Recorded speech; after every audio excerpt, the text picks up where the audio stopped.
Ya estamos todos los panelistas y podemos dar inicio a este excelente evento paralelo.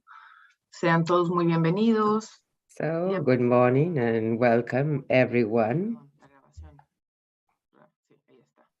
Entonces, muy bien, para no perder más tiempo, porque el tiempo es muy valioso.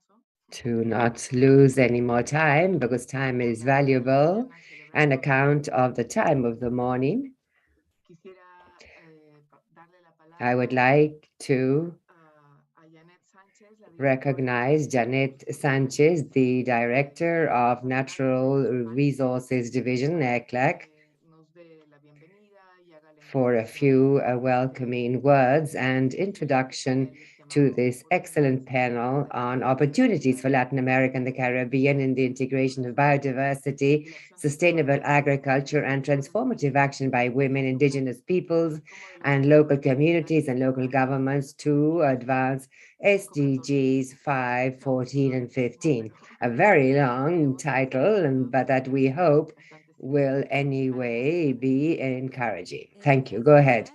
Thank you, Marcia, and good morning.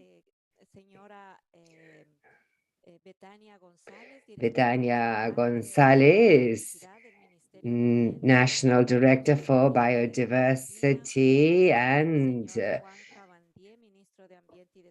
Sustainable Development of Argentina, Mr. Juan Gavande, for Minister of Environment and Sustainable Development, and panelists who are with us this morning. It is a great pleasure to be with you at this high-level event.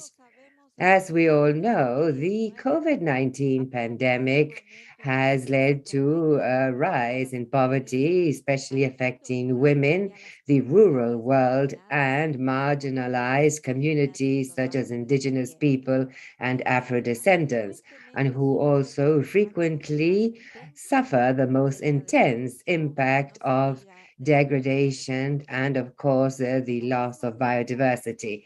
At the same time, it is they who have less representation in decision-making spheres, including those related to environmental action and climate change.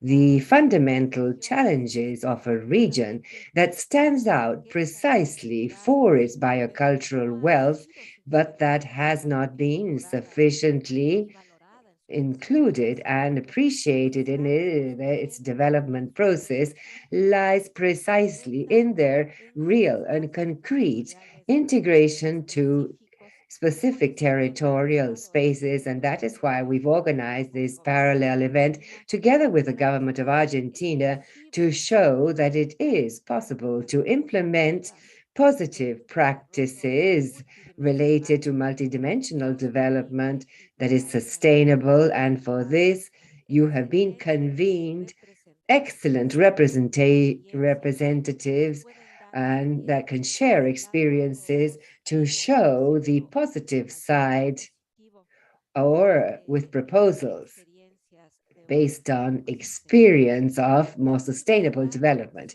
Biodiversity and the action of change agents such as women, indigenous people, and local communities and local governments must be considered strategically, given their great potential to contribute to the major drive towards sustainability in Latin America and the Caribbean, such as put forward by ECLAC, implementing structural changes that include these groups today excluded.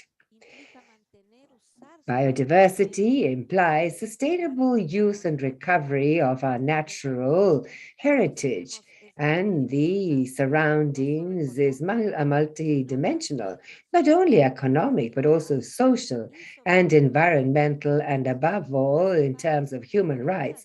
ECLAC has studied some experiences of concrete positive practices in managing biodiversity in the region, and finding that the return in multiple dimensions covers, for example, the increase in the inclusion of women, indigenous groups, and local communities. Simultaneous focus on different issues with a more multidisciplinary approach, the development of capacities, uh, national and subnational investment, productive transformation, income, and changes in behavior, among others. On the way to the 15th Regional Conference on Women in Latin America and the Caribbean, chaired by the government of Argentina, to be held in next November, and when, together with UN Women, ECLAC plays the role of technical secretariat and the region moves ahead and agreeing on an gender agenda contributing to the intersectional aspect, urging for the development of public policies that are transformative and that allow a cultural change to ensure the care not only of people but also in general of nature. And recognizing, of course, caring for the planet as a key dimension for the sustainability of life. And also, I would like to highlight that recently, from the 7th through 9th of July, the region hosted the 2022 World Bio in Sao Paulo, Brazil, that grouped together more than 400 representatives of subnational and local governments from the world, offering an opportunity to speed up transformative actions with their leadership, their own networks, and partners for the implementation of the World Framework for Biodiversity post 2020. And this sends a strong signal that they are an essential part of the full government proposal proposed by the high-level political summit and the SDGs. I would like to end by saying that it is not realistic achieving significant changes through just a few transformations. We urgently need a system of changes that are coherent, that are connected to address the various crises at different levels, different sectors, different players, and we cannot let the opportunity go by and make efforts for recovery, the pandemic included. So I hope that this is the right time for a positive discussion regarding the possibilities that we have with regard to these themes and goals that are so relevant. Thank you. Thank you very much, Janet. And well, we would like to remind you all that we are within the framework of the high-level political forum for sustainable development of the UN. And in that sense, in addition to this activity co-organized by the government of Argentina, we would like to congratulate that yesterday the government of Argentina presented their voluntary national report at the forum. And so now we will be addressed by Juan Cabandier, Minister of the Environment and Sustainable Development of the Republic of Argentina. Thank you. I would like to greet all participants at this parallel meeting of Latin America and the Caribbean with regard to looking for actions for integration among indigenous people, women within the framework of sustainable production, agriculture.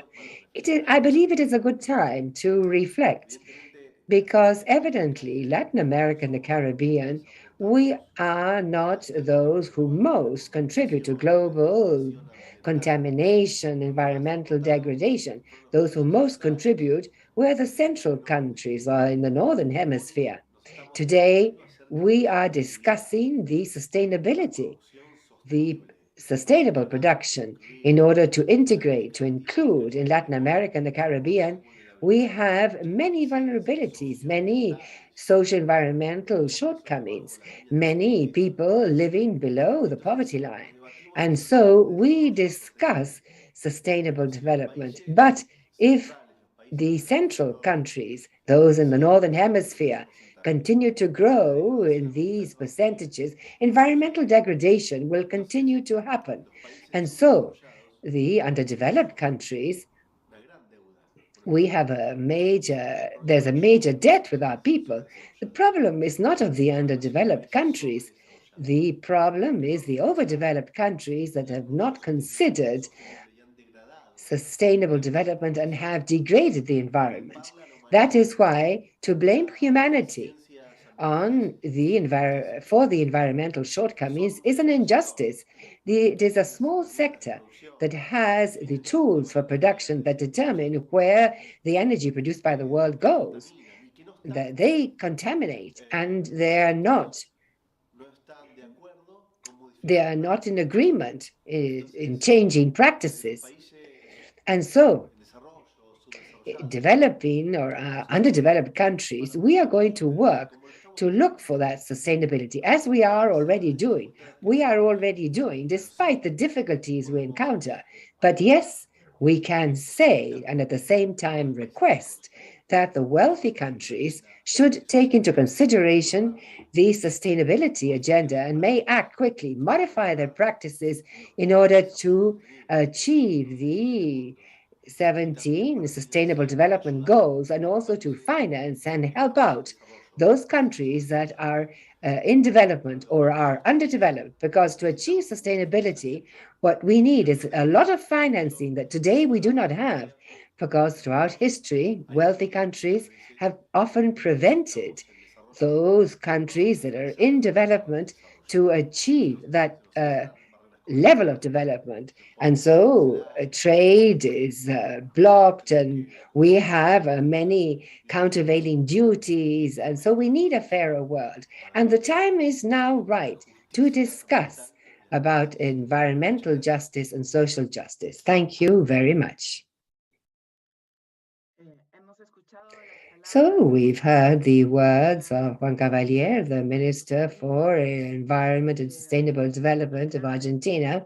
And clearly, and for this too, is this a parallel event to show that in the region we have and are developing these concrete solutions, because we are all part of the solution. And so now I would like to hand over to Betania Gonzalez, who is the National Director for Biodiversity of the Ministry of the Environment and Sustainable Development of Argentina. Thank you. Thank you very much for the invitation. You can hear me okay, is that correct? I would like to greet the Minister and the Director. It's a great pleasure for me to be here sharing many ideas. We have a lot to share. And so very quickly, I would like to share the presentation.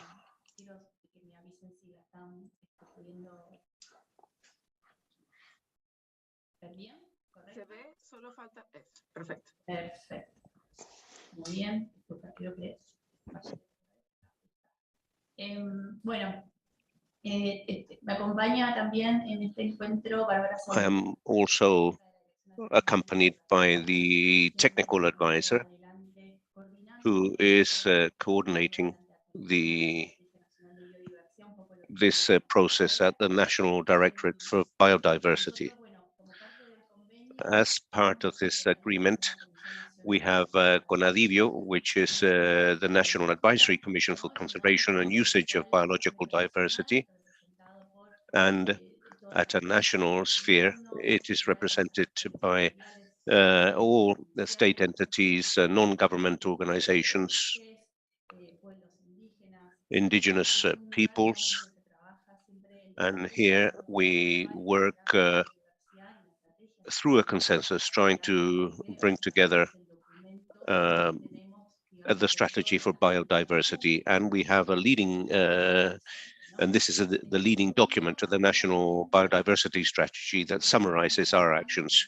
At present, we're working on updating the National Biodiversity Strategy, and we have undertaken a far more participative process and far more wider ranging.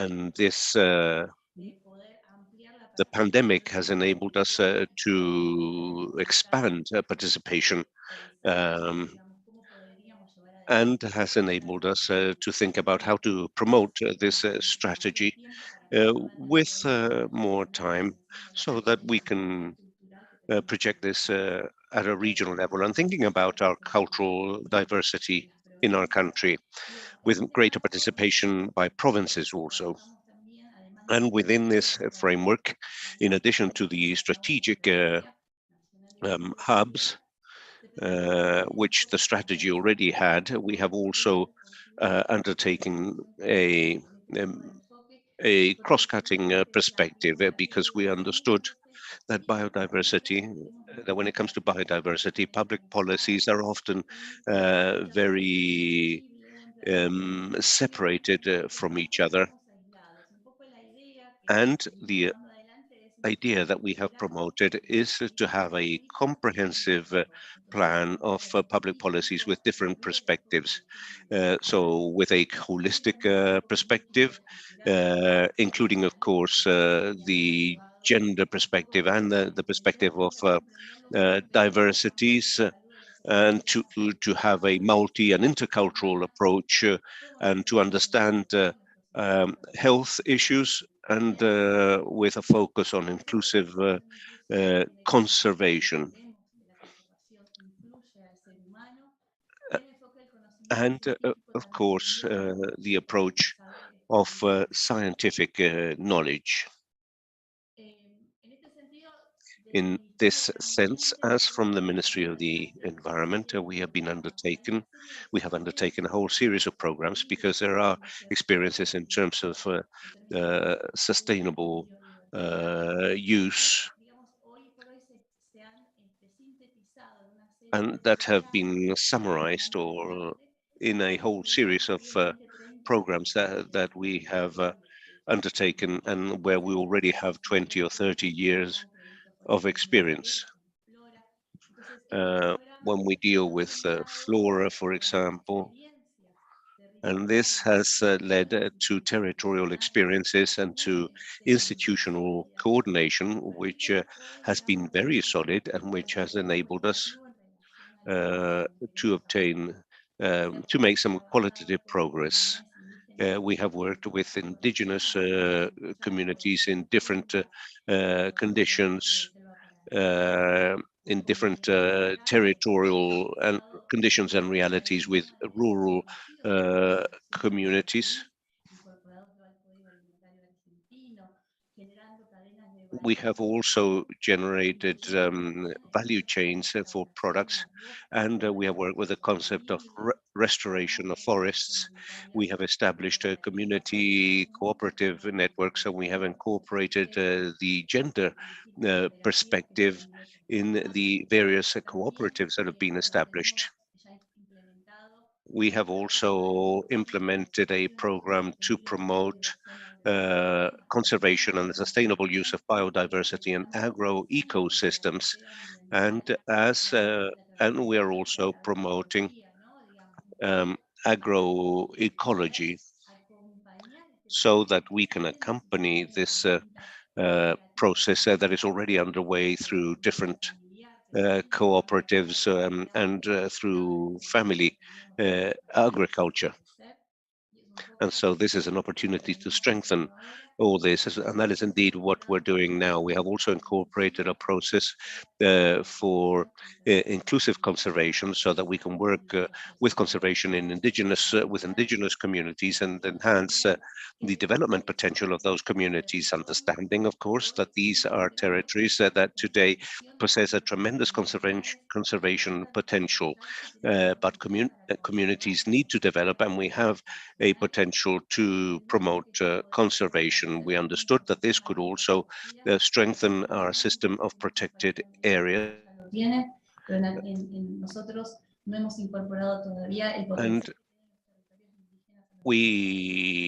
And indigenous territories are beginning to participate in this, always thinking about sustainable development with a social inclusion. And this, of course, also accompanied with the Nagoya protocol. We have been implementing this a protocol for just and equitable access. And these are all important steps that we have taken over the past few years that have strengthened this experience. And now we want to enhance this, working jointly with other ministries and with provinces, so that we're able to share knowledge and information and work in a much more participative manner. In this sense, and also as from the Ministry of the Environment, we have other strategies, other lines of action related to the conservation of biodiversity. And primarily and very recently, we established a national strategy for the control of exotic invasive species, which is a threat to us, and therefore over the past few years we have been working in coordination with our federal system, and today we have regulations for the appearance of new species in our country, for the entry of new species into our country.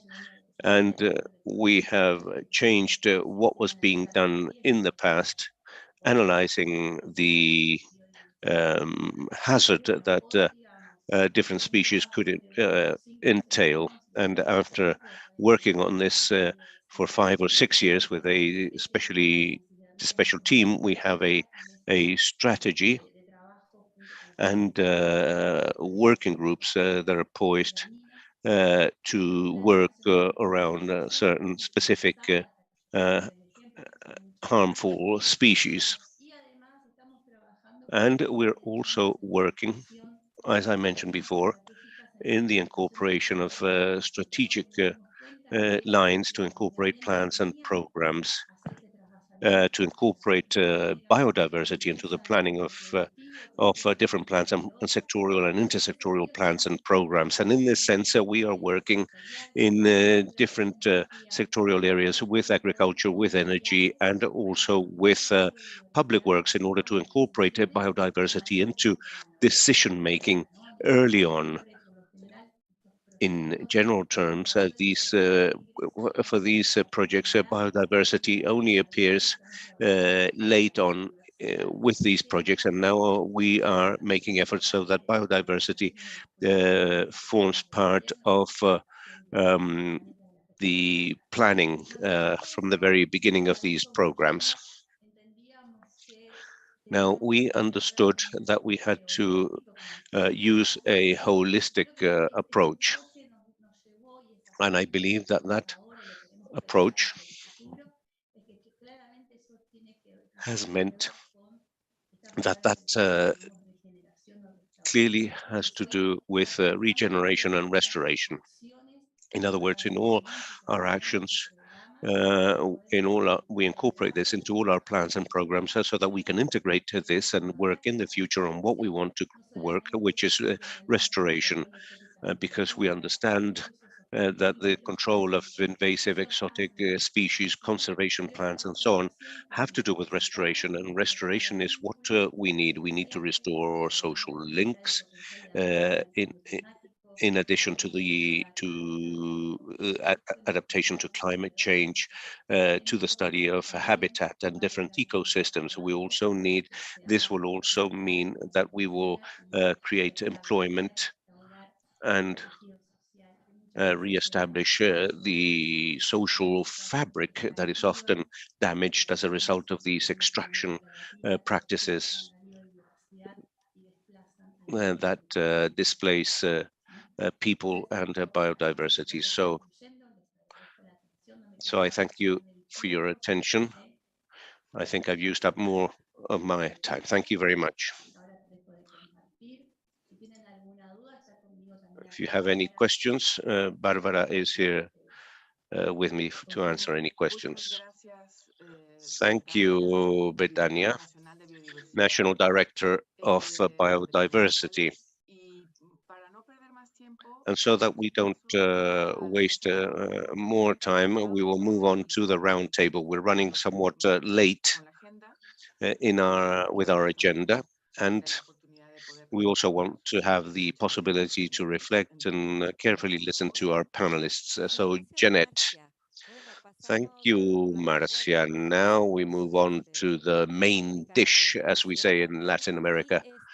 And for that purpose, we have experts and representatives of the various sectors, representatives of academia, of civil society, of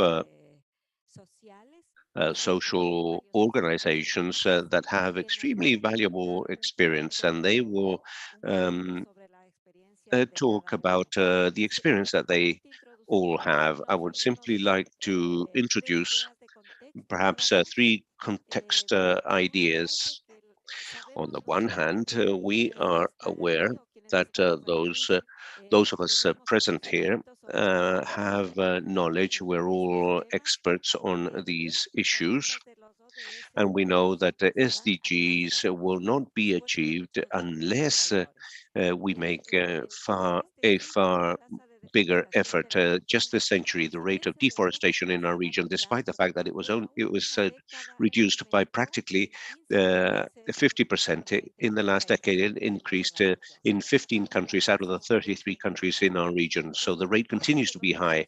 The territories of indigenous peoples have well-protected forests, but they have practically received no support, and often they are vulnerable as a result of illegal groups and do not receive sufficient protection from the state. And most countries, on the other hand, have more marine than land territory, and oceans are fundamental for the economies of our of countries of our region, especially in the Caribbean, and yet we have two of the fishing areas in the world that are less sustainable at a world level, and the contribution of oceans continues to be scarcely taken into consideration at all levels.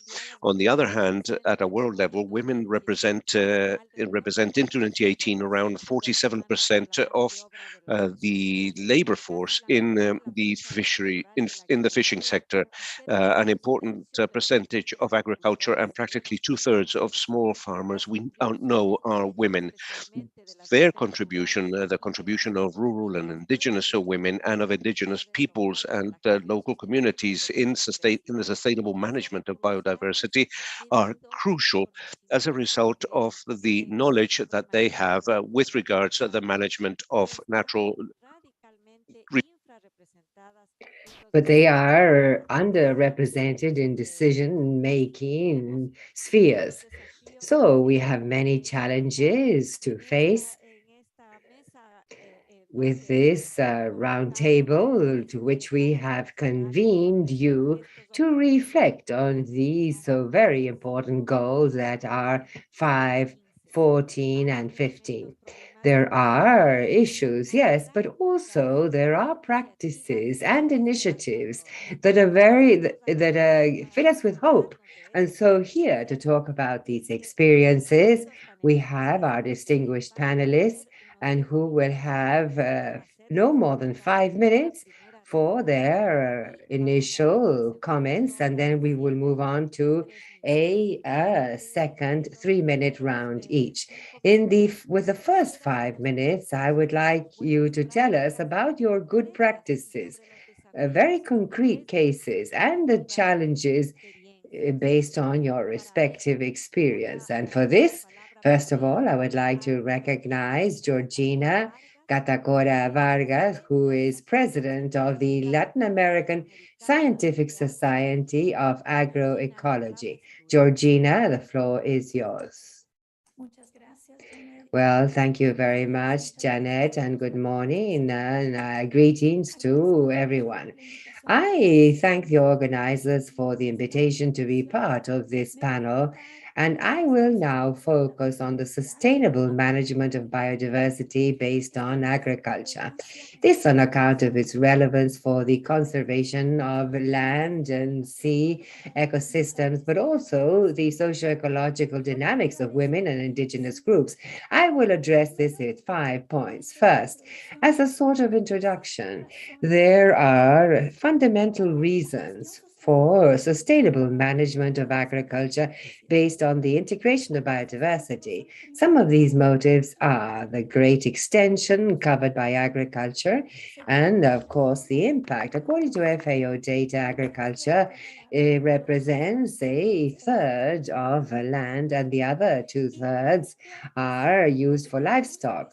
And the drinking water is used by agriculture or livestock.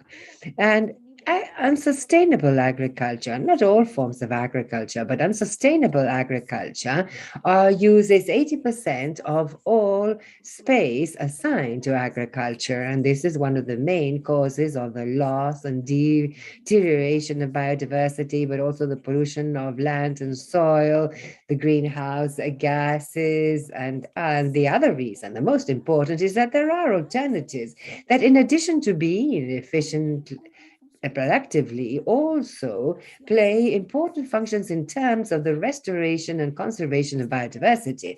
And this brings me to the second point that I would like to share with you, and that is that biodiverse production systems are a productive strategy and for conservation very efficient, and at the same time promote and strengthen socio-ecological resistance.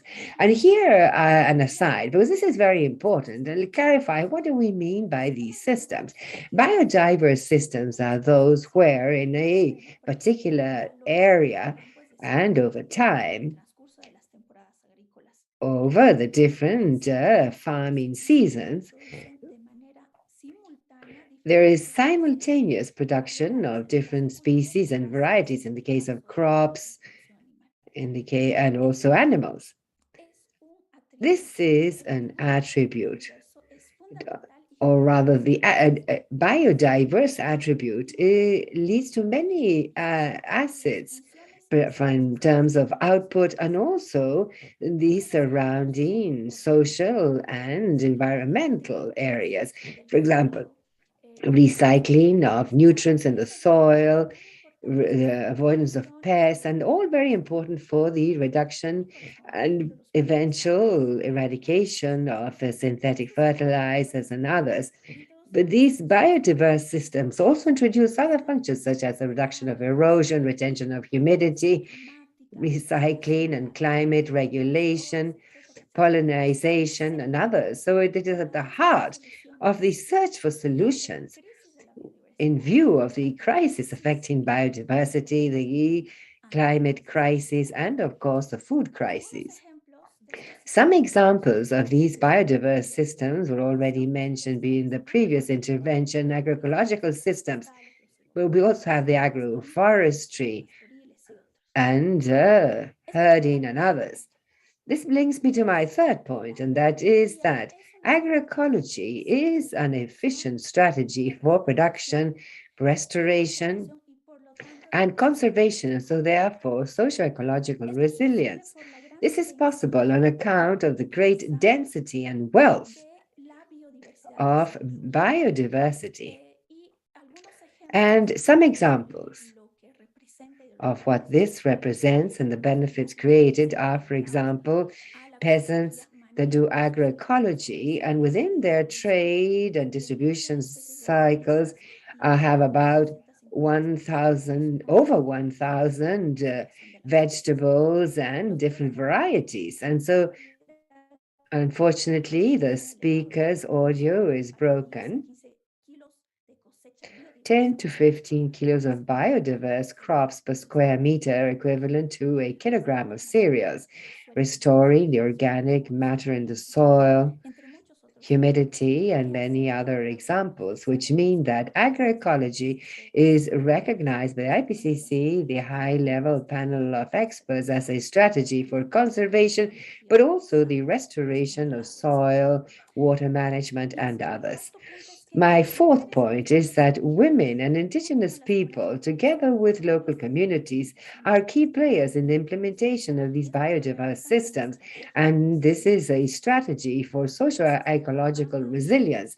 There is ample documentation of the benefits, for example, of managing these biodiverse systems within the traditional systems and their contributions to the conservation of biodiversity. And also the literature reports that this is possible when you have security regarding the access and ownership of land, because this allows sustainable management in the long term, which brings me to my last point, and that is that biodiversity management, for it to be truly sustainable, requires integrating the human rights approach.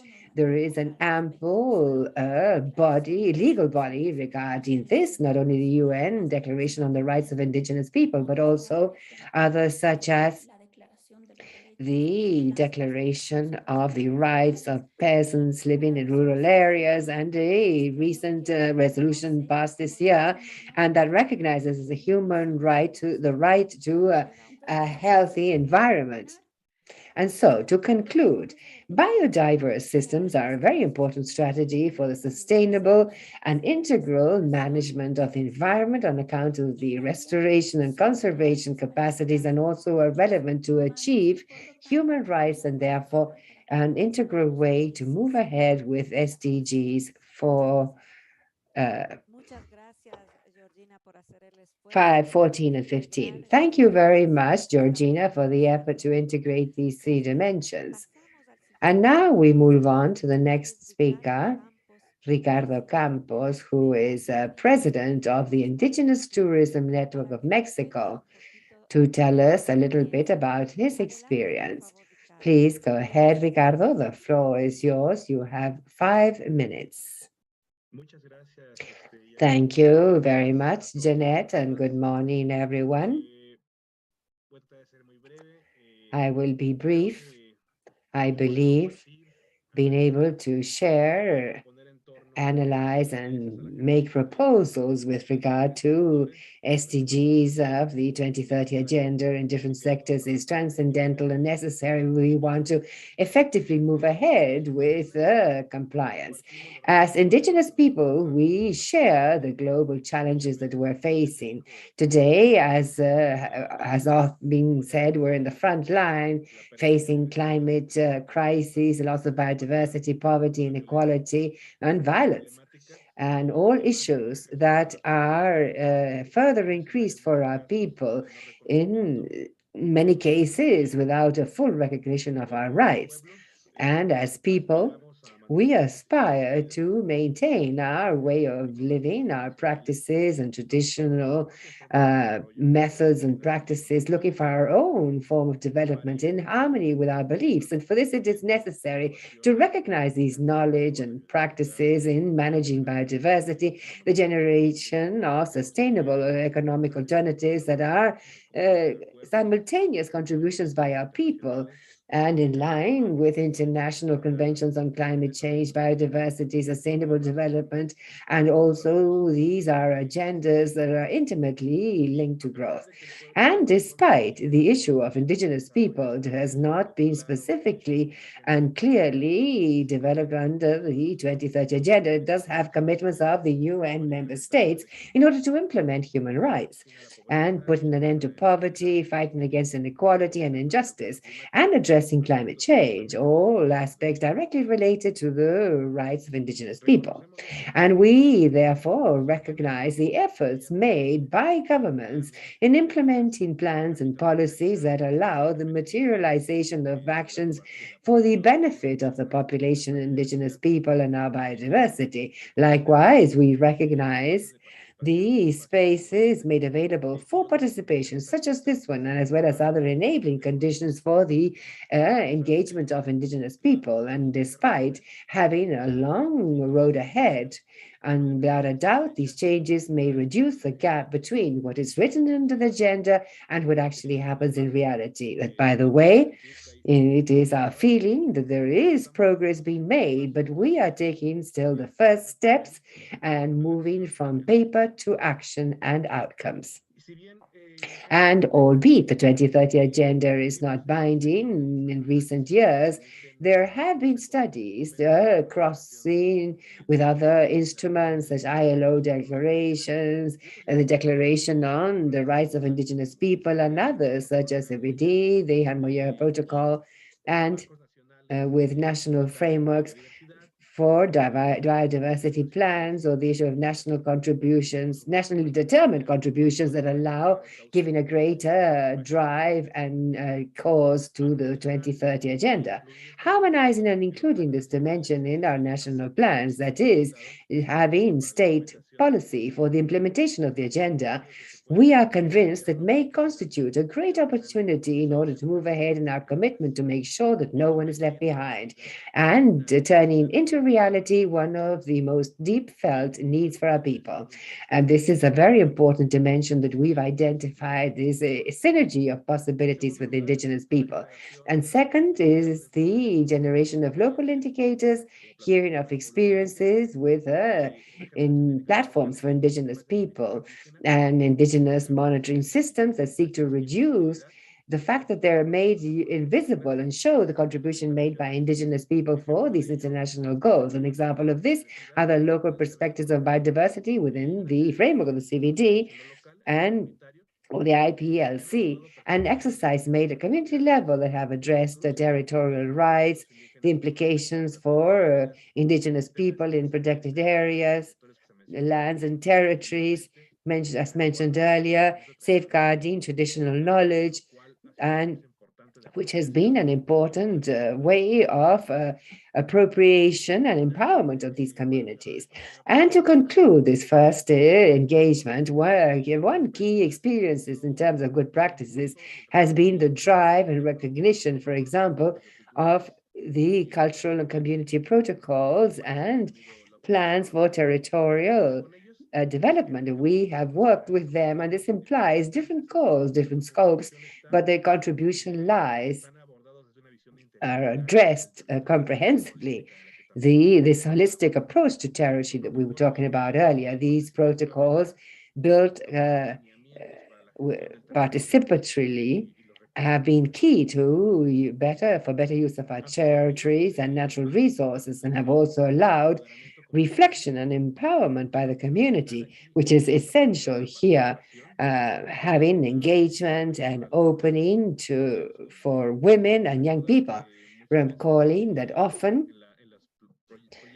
in the projects and plans carried out are linked to land ownership, and that is not always in our hands. And so this sort of exercise has led to reflection. We Indigenous people have not been static. We have evolved. We have been making innovations and reflecting and thinking, and want the role of women be a core part here. And then considering our horizon as a community has allowed us to consider a road ahead involved to production, activating value chain processes and management use, biodiversity, addressing very important issues such as food safety and sufficiency, which is very much an issue during the pandemic. And the revitalization of traditional practices. This is as far as I would like to go. Thank you very much. Thank you, Ricardo, for sharing your experience, and you present many extremely important ideas about the participation of young people and women, and also concrete operational mechanisms, such as the ones related to monitoring, to think about indicators and so on. All that is extremely important and valuable. Now we'll offer the floor to Esther Camac Ramirez, who is the Continental Attaché for Indigenous Women of the Americas. Esther, you have the floor. Thank you very much. I thank ECLAC. Well, first of all, good morning, everyone. I would like to thank ECLAC for organizing this event. I am very thankful of Mr. Mario Cimoli, acting Executive Secretary in the Ministry of the Environment of Argentina. I would like to greet all panelists. My message will be as from the vision of indigenous women of the continental link of indigenous women of the Americas, known as ECMIA. For us as women, it has and what has been and continues to be is a challenge in terms of how we present our vision and our proposal when often indigenous women face difficulties in dealing with figures, with numbers. So we have the evidence, but this implies a tremendous challenge for us. And why do I say this? Well, because in order to comply with SDGs 5, 14, and 15, we must first of all acknowledge that within our Latin American and Caribbean region, we have more than 800 indigenous peoples in accordance with ECLAC, with a little bit more than 45 million indigenous people. And out of this, 23.5 million are indigenous women who live protecting a tremendous biodiversity that exists in the various land and maritime ecosystems where women and indigenous peoples coexist with nature. This first acknowledgement is very important because we are combining the existence of cultural biodiversity with the biodiversity of various ecosystems, and not only biodiversity, but various ecosystems where we find not only our knowledge, but also our identity and our cultural practice. The question we ask ourselves is how much of this cultural wealth and biodiversity and ecosystemic services that exist in indigenous territories contribute to the economy of the country, and how much do indigenous women contribute to this wealth? How much of this cultural wealth and biodiversity and ecosystemic services are acknowledged and taken into consideration for the recovery of COVID and to achieve SDGs? This reality been tackled in an intersectoral fashion? Well, these are all questions that we ask ourselves. On the other hand, data from ECLAC and UNDP have stated that indigenous peoples are sectors with greater social vulnerability that exist in poverty situations, and out of the whole population in Latin America and the Caribbean represent 14% of the poor and 17% of those living in extreme poverty. And in the case of women, we also find the gender aspects when it comes to these figures. It is contradictory for us to observe this data with considering the wealth of biodiversity and the ecosystemic services that contribute to that to our region and to the world as a whole. And these are all the result of conservation practices, their traditional food systems and their ancestral knowledge. And likewise, the cosmovision that places at the very center harmony with Mother Earth as an entity that has feelings and life.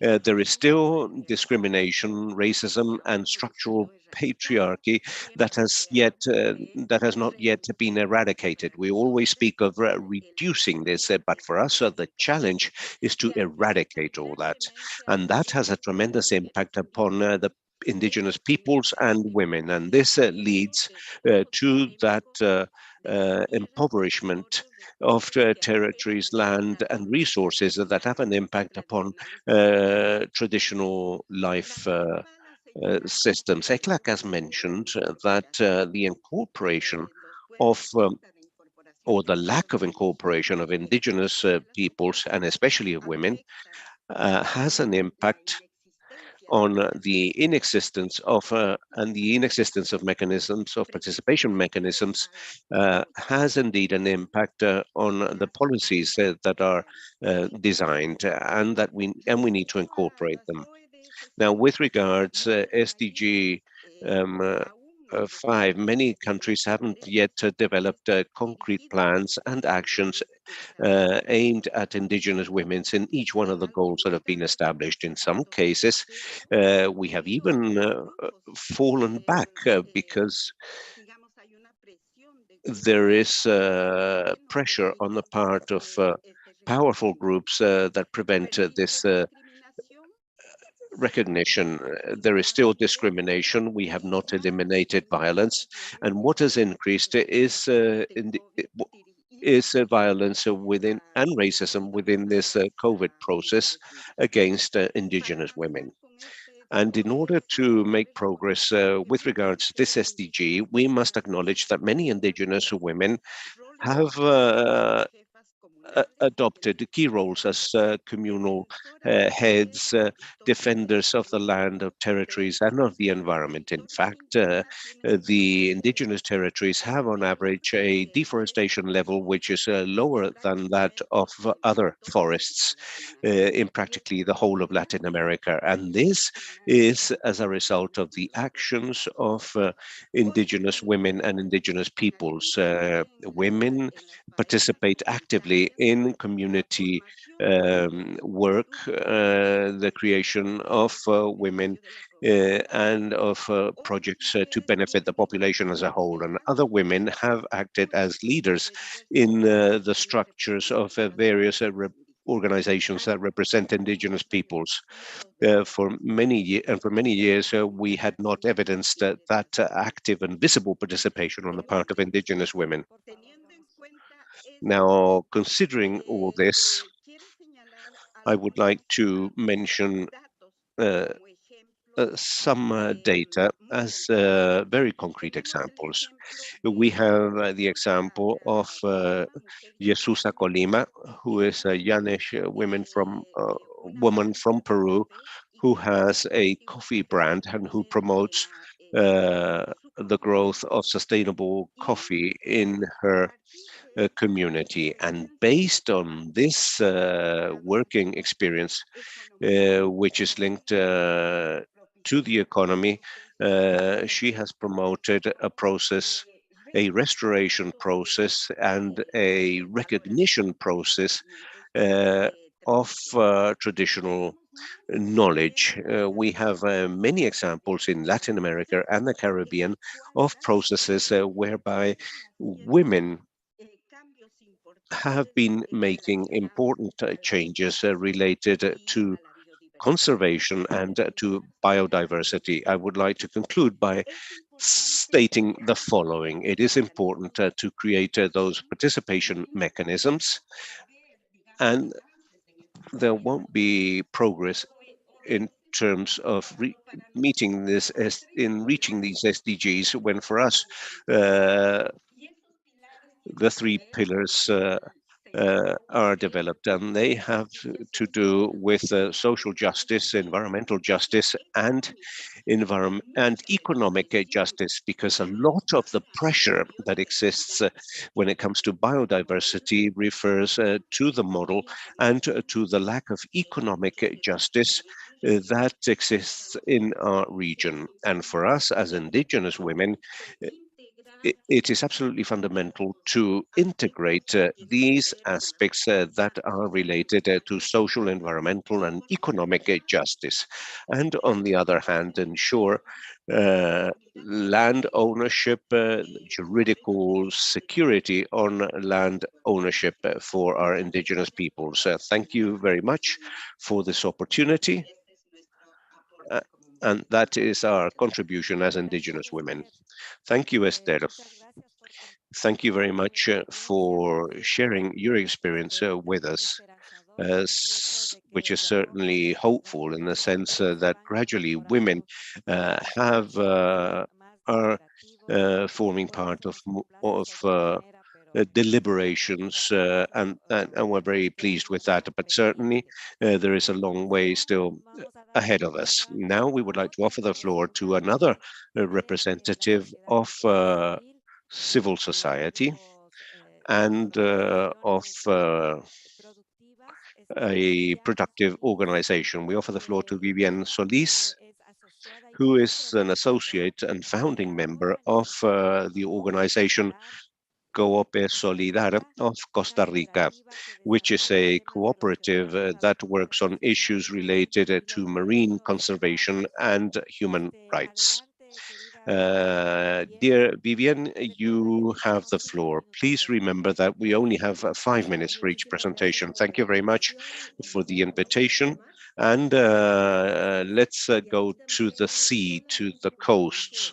And as mentioned by Georgina, for land systems, so when it comes to the sea, only a human rights approach will effectively tackle the loss of biodiversity. It is very important in this debate that we're holding, in this dialogue that we're holding, to think about small-scale fishermen and women that are the users that we have in our coastal areas and in the seas. Not only the most numerous group, but those that use practices that have a less impact on the marine environment, and those that use a tremendous diversity of species, which is something very positive in order to sustainably benefit from this. We're still very far from acknowledging the importance of the contribution of this productive sector to food security, to employment, to a generation of fairer and more equitable benefits derived from the use of marine biodiversity. And that's the relevance of being present in this very important panel, because that value that seafaring people have in Latin America and the Caribbean contrasts with their marginality, with their vulnerability, and with their exclusion when it comes to decision-making regarding those territories. I was very pleased to see how the national director of Argentina mentioned a program of inclusive conservation that has worked in order to acknowledge and recognize and put non-industrial fishermen and women into action, as expressed in objective number 5, 14, and others that we're discussing. No more protected marine areas without a free, prior and informed consent on the part of local communities, indigenous peoples and Afro-descendants, and non-industrial fishermen. No more marine areas that excludes these areas. No more diffuse rights for those small-scale fishermen so that they may gain access to resources of the sea, and acknowledgement on the part of states about the governance models, shared governance with indigenous peoples and local communities, and acknowledgement that also when it comes to non-industrial fishermen, the role of women is fundamental, and that we have fishermen and women that are non-industrial fishermen and women and that participate in the pre and post fishing stages that are fundamental, and that marine conservation policy must necessarily incorporate indigenous and local fisheries.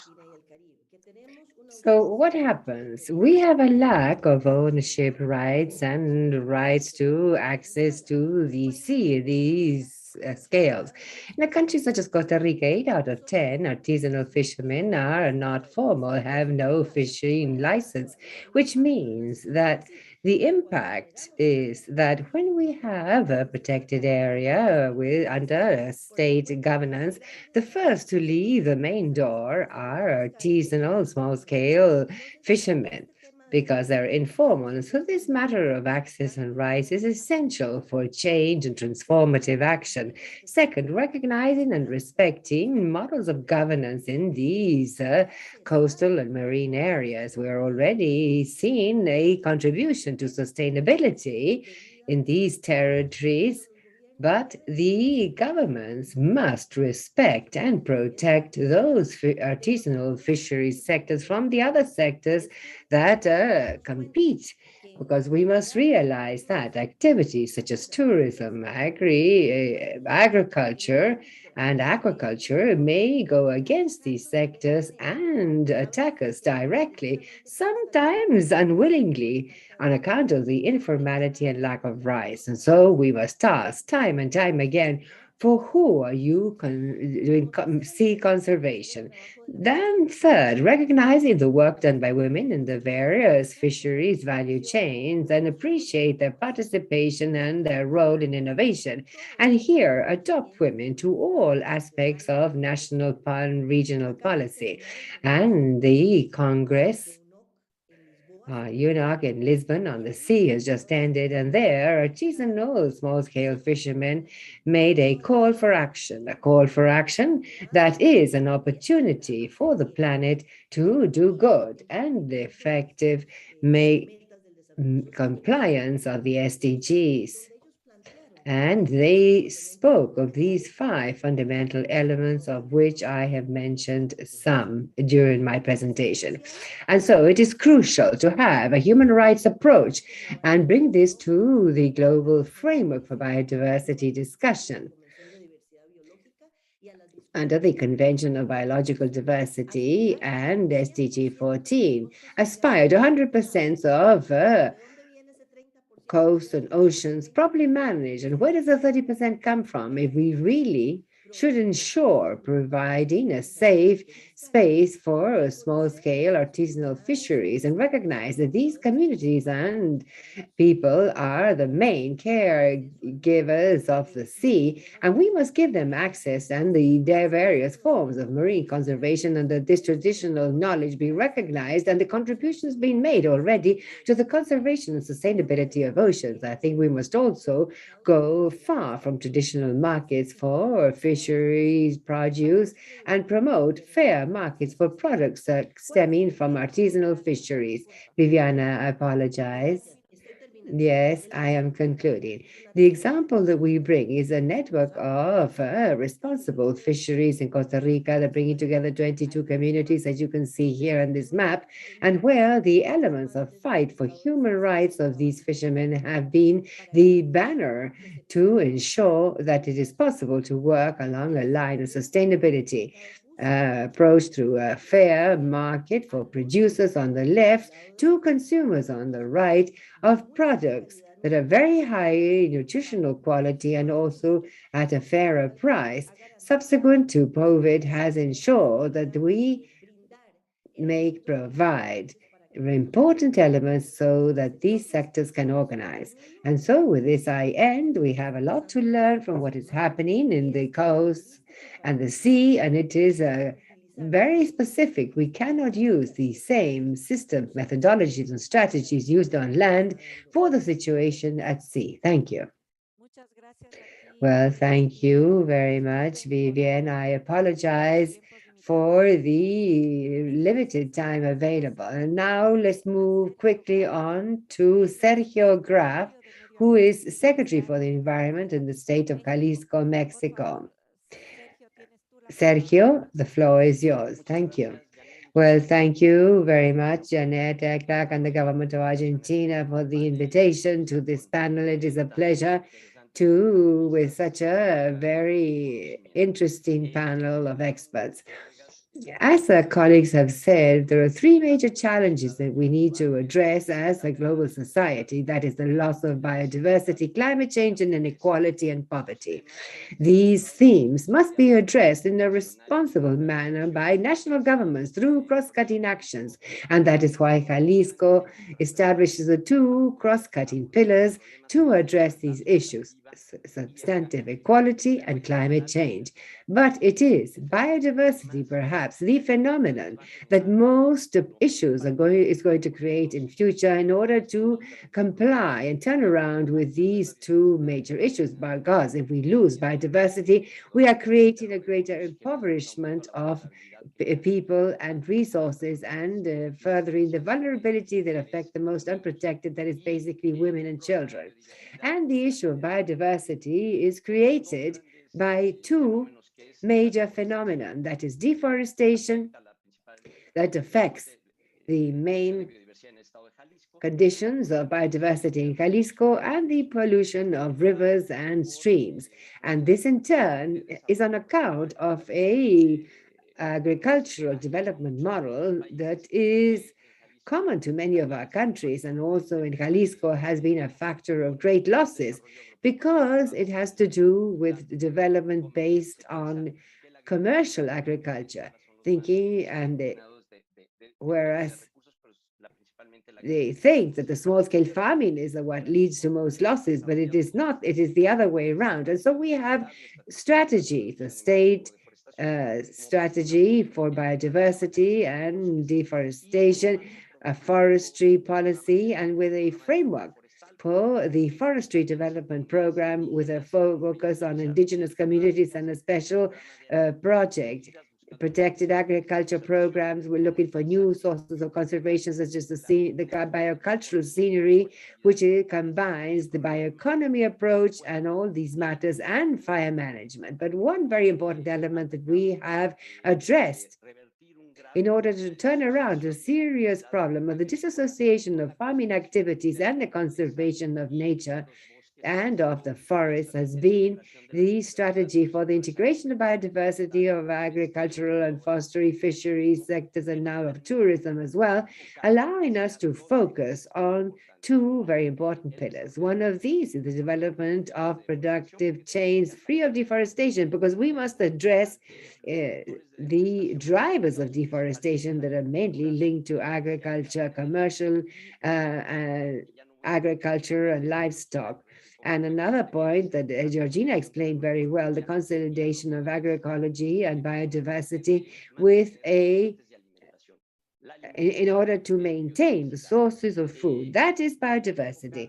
I will now focus on the other major issue of chains free of deforestation that we have furthered through this strategy for the integration of biodiversity in productive sectors, and that has to do with addressing the causes that lead to the drivers of deforestation, that is the crops to produce Jalisco, which is the main source of deforestation, extensive livestock rearing, using an approach of working with small-scale farmers in order to change these productive systems towards livestock rearing that not only stops deforestation, but that reduces CO2 emissions, and the aguacate crops, which are avocado crops, which are the main produce.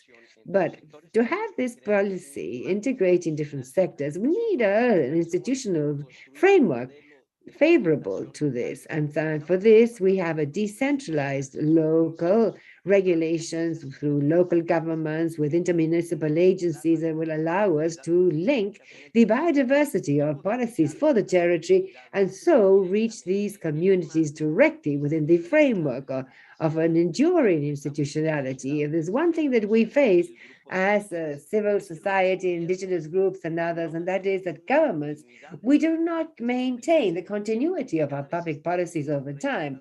We're often reinventing the wheel, and citizens suffer increasingly because they do not have the continuity of public policy over time. And this means that the actors in the economy that have greater power will always gain ground in rural areas as well as the new challenges faced by local communities, collectivities on account of insecurity. I leave it at this in order to talk later about the issue of governance in relation to the implementation of a policy to integrate biodiversity and the agricultural sector. Thank you very much, Sergio. Excellent. You have supplemented from the viewpoint of a local government on the strategies and experiences with which to face the major issues that threaten biodiversity and integrate local communities, women, and indigenous groups. Well, we have, as you can see, had an excellent array of experiences all the way. Janet, falta Paul Dale. Paul Dale seems to be missing. I do apologize. Yes, I apologize. I apologize, Paul Dale. Yes. Please excuse me, Paul. I skipped you and recognized Sergio, but I do apologize, Paul. And so we will now, to close this first round, we will recognize Paul Dale, who is International Issues Advisor at the Secretariat of Infrastructure and Environment, Government of São Paulo, Brazil. Paul, the floor is yours, and I apologize once again for my omission. Can you hear me all right? Well, with all of these presentations, I was doing fine, but then after Sergio, with whom we've worked together in several joint projects, it was very good not having to speak too much.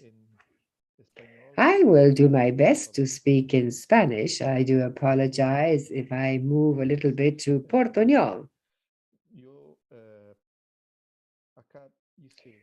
Here in my presentation that I believe you can see on the screen. Yes? Can you see it? It's not in presentation format, but yes, we do see it. Now, yes? Yes. And I would just like to remind you that we do have the interpretation function available for those who require interpretation. I apologize because I had this in English, because I was a bit afraid of my Portuñol, so I prepared my presentation in English, but I will try and speak in Portuñol quickly. Here is the data, and as we have already seen, and this is the data for last week, as reported in the area on nutrition around the world. And yes, our situation in the region is critical.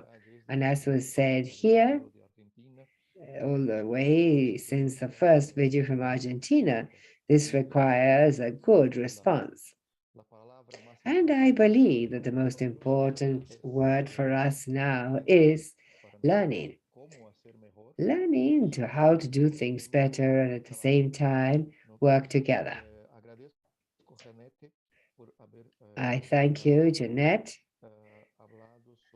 for having mentioned World Bio 22, and that together with the Convention Secretariat, we have seen biodiversity together with other partners, Expertise France, GTC, and others who were organizing this. And the idea is that this may continue to be a process, and that São Paulo, together with the Secretariat, have offered to every 2 years host this. And so, accompanying by the presentations and also the chat, that this may serve as joint coordination, and that you can count on us using this partnership and making it extended to all levels. But one important thing that joins us here, and this is together with Victor, and I thank Victor for his work. This is a concept of a sustainable territory. And so the concept that everything that we are seeing here, the countries and states and provinces, municipalities, indigenous territories, and on all other types of territories, how can we show that they are already sustainable? How can we help them to become sustainable and adopting the necessary criteria for this?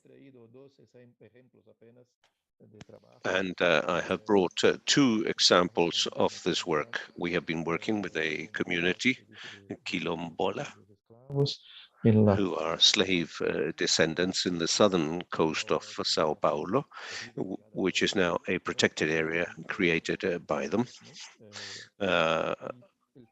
With regards oysters, and we have worked with them in the conservation of the mangroves, and also working for them to establish communities with them, and also to increase their sales, bringing together the work of both men and women and all the technical food security requirements. The second very quick example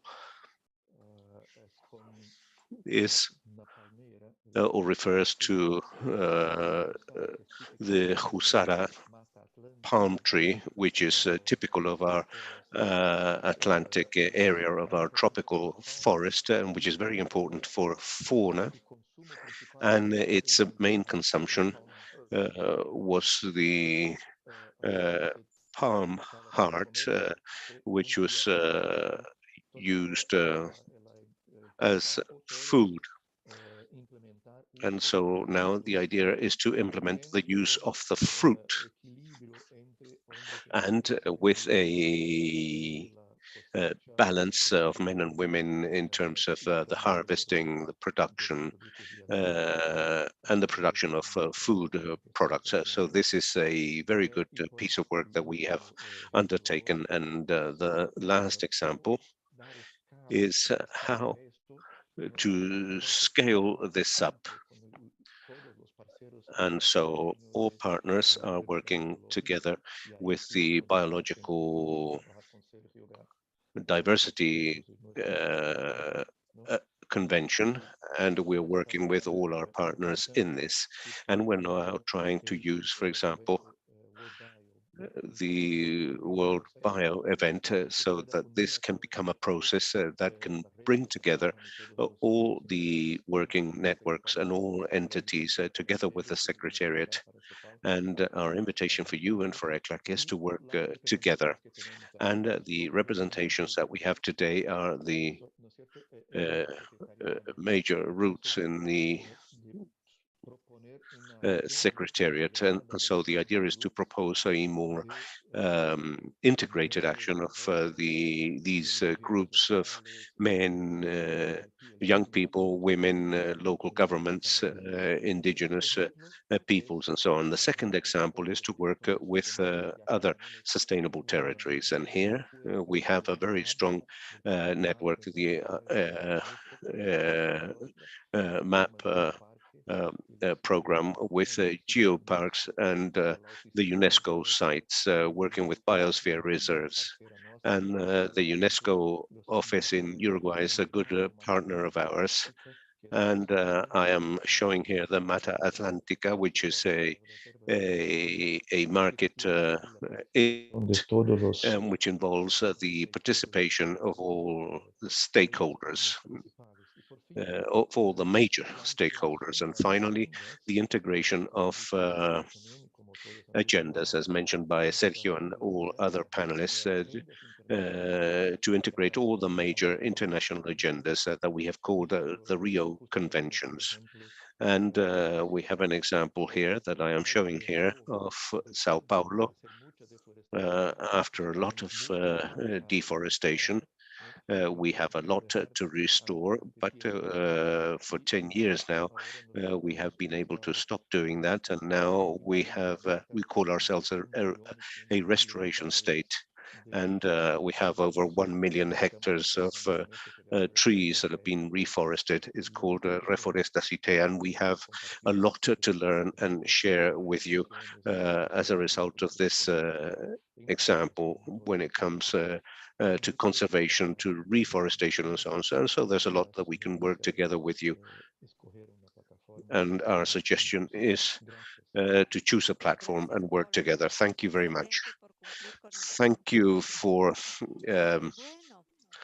being on time. Now we have concluded with the different presentations. I sincerely thank panelists. As I've said, this has been a very distinguished panel, very well balanced, with a vision as from civil society, as from international organizations, also involving the perspective of grassroots organizations, local governments, and so on. We basically have many very important experiences and proposals. And now I would like to offer the floor to Ana Westmes so that she can. I know that this is a difficult task because there has been a lot of information. She is the director of the Gender Affairs Division of ECLAC, and so that she may share her closing words with us and perhaps some conclusions about this very interesting panel that we have just held. Thank you very much, Jeanette. Good morning, everyone. It's a great pleasure for me.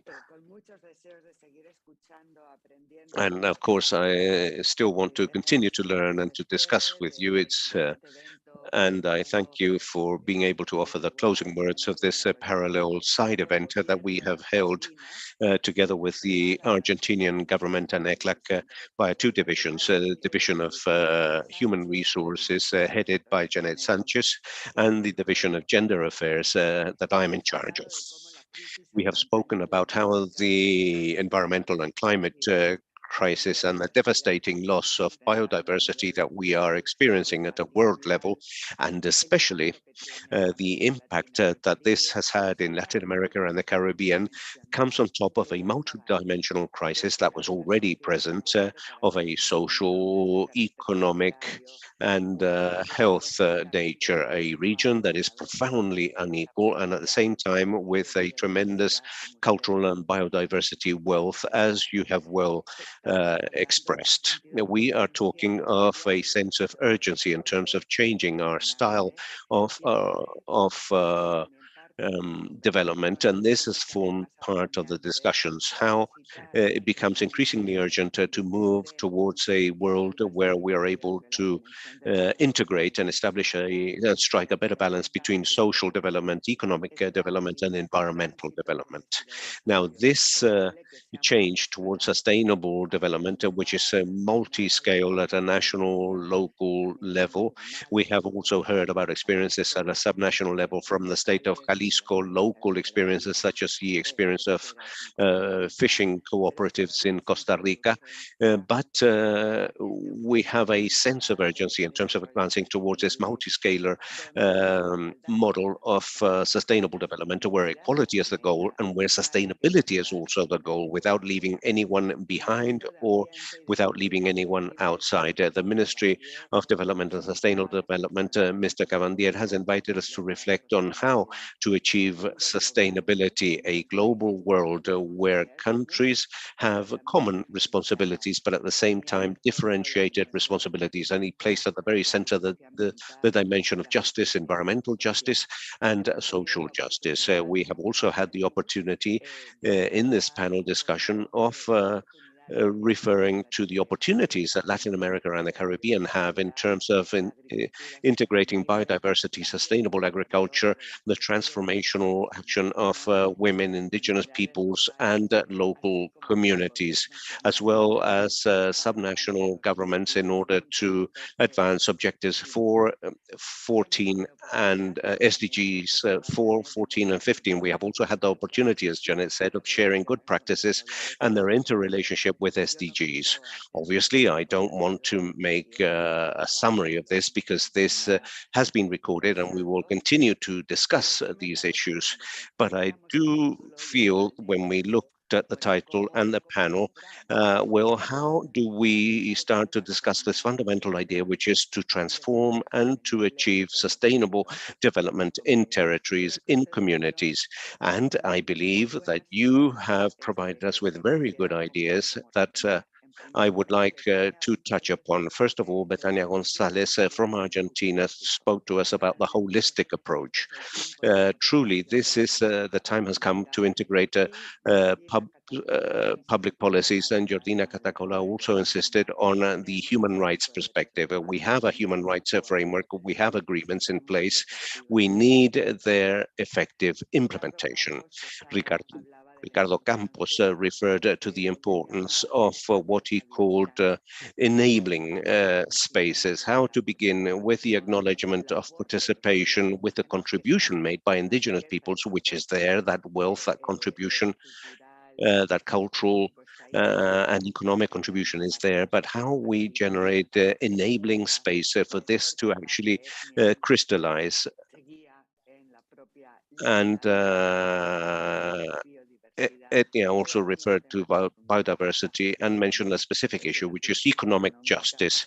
Economic justice and the full participation of women with technological tools in fundamental economic inclusion. We know that this begins a little bit with the crisis, which has had an unequal impact in terms of increasing inequality gaps. Vivian Solis took us to the sea and placed at the very center local stakeholders and how we can strengthen the capacities of small-scale fishermen and women, and what this implies for biodiversity and also for this issue that today is a key issue, and I refer to food security. Sergio Graf provided us with examples of implementation examples, how to establish productive chains free of deforestation and generating an agroecology model, and mentioned a specific fundamental issue, not only the territorial focus of territory and population, but how to provide sustainability and continuity to public policies, and their local governments and local systems are fundamental. And Paul Dale concluded with this same idea, that we enter into an agreement. Let us go to sustainable territories with integrated agendas, with integrated stakeholders, these global frameworks, how we can, so that we can achieve sustainability over time. Basically, we're seeking transformational solutions, and these cannot occur without the full participation of those people that unequally suffer from the impact of environmental degradation and the loss of biodiversity, especially women, young people, Afro-descendants, those that belong to indigenous peoples and local communities. The people that disproportionately suffer the impacts are also the main climatic stakeholders, and that is the paradox of our region. And that is why, as from the Biological Diversity Agreement in 1992, what was already acknowledged in the preamble was the decisive role played by women when it comes to conservation and the sustainable use of natural resources in general, or in the regional gender agenda, which says that this is a region that for 45 years now has agreed, the governments have agreed, the next one will be held in Argentina. And during the last commitment, we spoke about the importance of the gender perspective being articulated with intercultural, intersectoriality, interculturality and rights when it comes to sustainable development, adaptation and mitigation of climate change. We are a region, and here I would like to highlight that we also have the Escazú Agreement, key instrument in order to advance to make progress in terms of full access to information and justice when it comes to environmental matters. And therefore, thus we have an additional instrument in order to make this approach a reality. We have certainly made headway, but that is not sufficient. And indeed, I believe, and this was mentioned by Georgina, we need to make further progress. We need to achieve other more agreements and the guidelines in order to make progress with regards conservation with a gender perspective. And in the 15th conference of the parties in COP15, via the Commons Declaration, we again find a concern for the loss of biological biodiversity that endangers the achievement of sustainable development goals. And again, it calls upon the full and effective participation of indigenous peoples, of local communities, of women, of young people, of civil society, of governments, and of local authorities in order to contribute and continue to generate and to continue to promote the implementation of the World Framework on Biological Biodiversity after 2020. I believe that this event focuses on this recommendation. We are making progress in this challenge of how to advance, how to move towards equality and sustainability. And as for MECLAC, we have put forward the idea of the society of care that places at the center the sustainability of life on our planet, that cares for our planet, but also cares for people, so that we can have a multi-scalar approach and intersectorial event, sustainable territories, integrated holistic public policies with a gender perspective and human rights perspective, where different ministries and public and private stakeholders work together, looking towards sustainability and equality, but with the voices and the full participation of women, of indigenous peoples, of Afro-descendants, of local communities, and of local governments, local stakeholders when it comes to the decisions that have to do with their own lives, with their own services, with these productive chains. So we close with that, and we leave this with a tremendous challenge of continuing to discuss this, and undoubtedly with many more experiences to share and to continue to evidence in our region. Thank you very much. Thank you, Anna. I believe that we must turn our cameras on now to take a group photograph, so that we can disseminate this event and the participation of all of you. Thank you very much.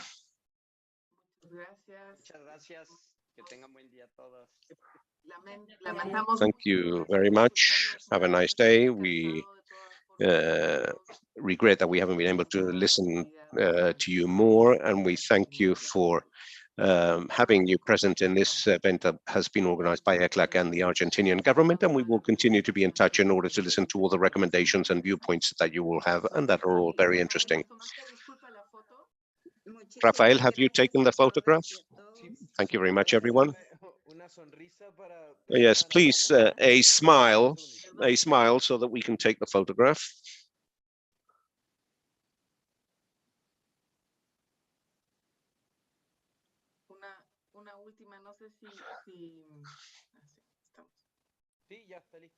Okay, that's fine. Perfect. Thank you very much, everyone. Thank you. Bye-bye. Thank you very much. Bye-bye.